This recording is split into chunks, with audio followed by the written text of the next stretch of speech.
วกเฮาได้จัดทำกิจกรรมการมอบอุปกรณ์การศึกษานี่ขึ้นสืบเนื่องมาจากอาตมาเองได้ไปยามบ้านก็เลยได้ไปเยี่ยมยามถามข่าวครูบาอาจารย์ทางโรงเรียนบ้านนาโพเมืองปักหลายแขวงสัญญบุรีที่นี่ทางครูอาจารย์เพิ่นก็ได้เล่าสู่ฟังว่าทางโรงเรียนยังขาดอุปกรณ์การศึกษาหลายอย่างโดยเฉพาะการอุปกรณ์สมัยใหม่อย่างเช่นพวกคอมพิวเตอร์กับปรินเตอร์อุปกรณ์การกีฬาบางส่วนที่นี่อยากขอความอนุเคราะห์นำครูบาหรือนำให้จัวทางวัดทางว่าก็เลยว่าถ้ามาก็ได้มาปรึกษาโดยเฉพาะแม่นคณะวัฒการซึ่งมีอาตมาเองคือพระสมควรสุขิโตแล้วก็อาจารย์วันไส้กับอาจารย์อริยาจันทวงศ์ซึ่งก็ได้ช่วยกันแสวงหาจตุปัจจัยจากหมู่เพื่อนและก็ครูบาอาจารย์ทั้งศรัทธาญาติโยมฟังลาวฟังไทยในที่สุดก็ได้จตุปัจจัยจำนวนหนึ่งแล้วก็ได้นำมาซื้ออุปกรณ์ดังว่ามาจนวันที่21ก็ได้รวบรวมจตุปัจจัยได้ครบบริบูรณ์ก็เลยได้พากันเดินทางจากนครหลวงเวียงจันทร์มาที่บ้านนาโพเมืองปักหลายแขวงสัญญบุรีแล้วก็มาจัดเตรียมอุปกรณ์อยู่มือหนึ่งก็คือวันที่22ฮอดวันที่23ก็เลยได้พากันทำกิจกรรมก็คือหมอบอุปกรณ์การศึกษาที่บ้านนาโพโรงเรียนบ้านนาโพเมืองปักหลายแขวงสัญญบุรีก่อนเฮ็ดกิจกรรมการได้จัดอบรมเรื่องคุณธรรมศีลธรรมแก่น้องๆนักเรียนทั้งครูอาจารย์นำใช้เวลาอยู่ประมาณ1 ชั่วโมงเต็มๆกิจกรรมที่ว่ามากคือว่าสำเร็จลุล่วงไปแล้วโดยดีน้องๆและก็ทั้งครูอาจารย์ทั้งผู้มาร่วมงานและก็ผู้อยู่ทางบ้านต่างก็มีความปรับปลื้มยินดีในกิจกรรมที่คณะพวกเราได้จะทำทั้งผู้ให้ทั้งผู้รับต่างก็มีความปรับปลื้มยินดีคือว่าเป็นกิจกรรมเพื่อสังคมที่พวกเราได้จะทำขึ้นเป็นครั้งแรกของคณะวัฒการก็ถือว่าเป็นกิจกรรมที่แบ่งปันน้ำใจให้รุ่นน้องอาตมาในฐานะศิษย์เก่าของโรงเรียนกับภาคภูมิใจที่ได้จัดกิจกรรมนี้ขึ้นการแบ่งปันหรือว่าการเสียสละนี่เป็นสิ่งที่นำพาทุกองค์กรในโลกนี้ถ้าว่าขาดเสียซึ่งการเสียสละซึ่งการแบ่งปันอาตมาคิดว่าบ่สามารถที่จะดำรงคงมันมาถึงทุกมือนี้ได้เพราะอย่างเอาสังเกตเบิ่งง่ายๆก็ได้ทุกศาสนาในโลกนี้เพราะว่าจะเป็นศาสนาคริสต์อิสลามพราหมณ์หรือศาสนาพุทธก็ตามถ้าขาดเสียซึ่งความเสียสละโดยเฉพาะพระศาสดาก็ยากที่จะดำรงและก็สืบทอดมาจนฮอดทุกมื้อนี้เพราะว่าการเสียสละมันเป็นสิ่งที่ยิ่งใหญ่แม้บางครั้งบางคราวอาจจะมองว่าเป็นสิ่งเล็กน้อยแต่ว่าผลลัพธ์มันที่เฮาได้มามันเป็นความสุขเป็นความสงบสุขทางจิตใจที่คนที่บ่เคยหายก็บ่สามารถที่จะสัมผัสได้อันนี้คือความสุขที่ยิ่งใหญ่ที่ได้จากการเสียสละการแบ่งปัน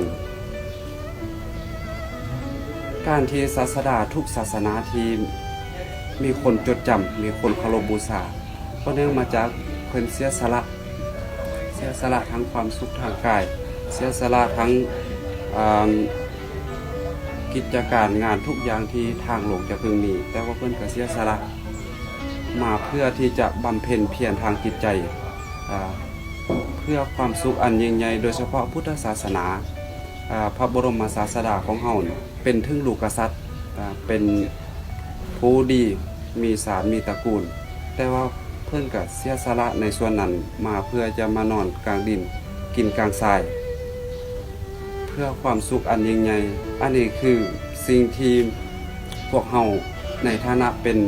พุทธบุตรเป็นพุทธศาสนิกชนควรที่จะมองเห็นควรที่จะศึกษาความสำคัญในส่วนนี้ก็เลยพากันทำกิจกรรมนี้ขึ้น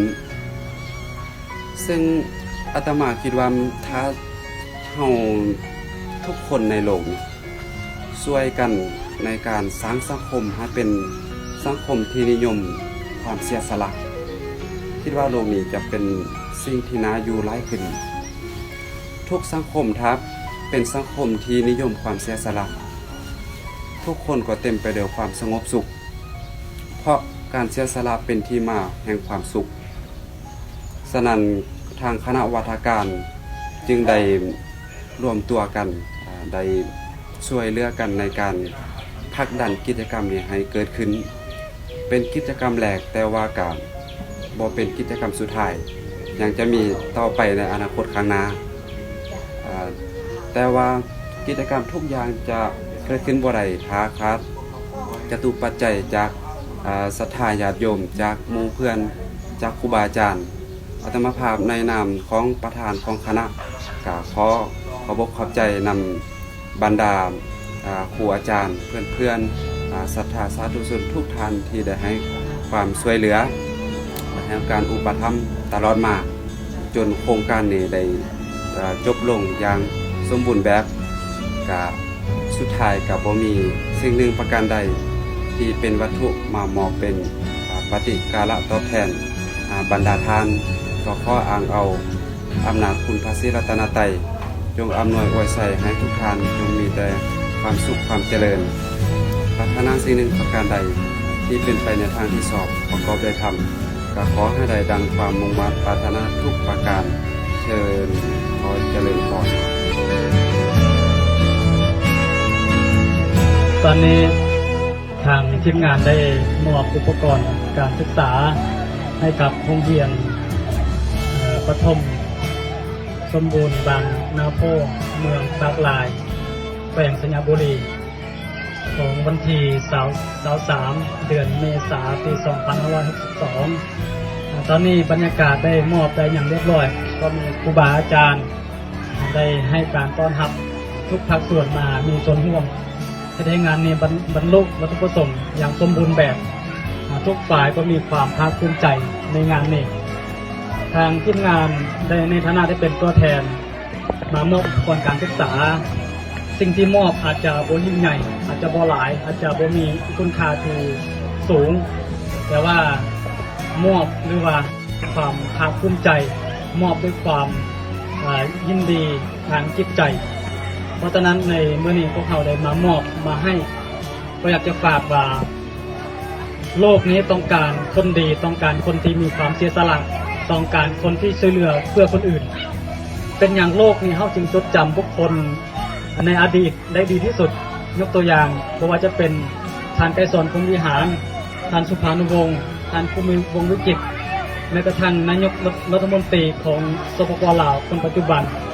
หรือกระทั่งแมซี่เทเรซามหาตมะคันธีดร.อเมริกา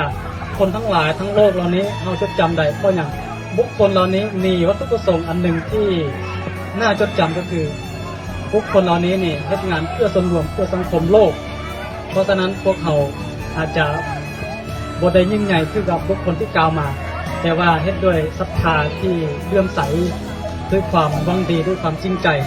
ทุกคนมีความยิ้มแย้มแจ่มใสขอฝากว่าขอให้ทุกท่านทุกคนจงใช้ชีวิตเพื่อสังคมโลก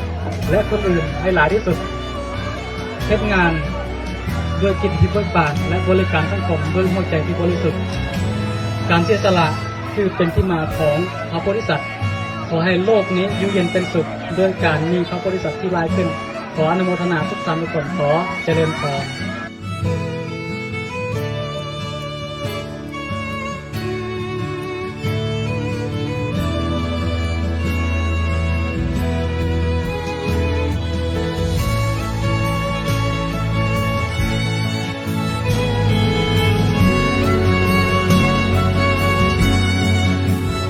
สิ่งที่เฮากำลังทำมันคือความดี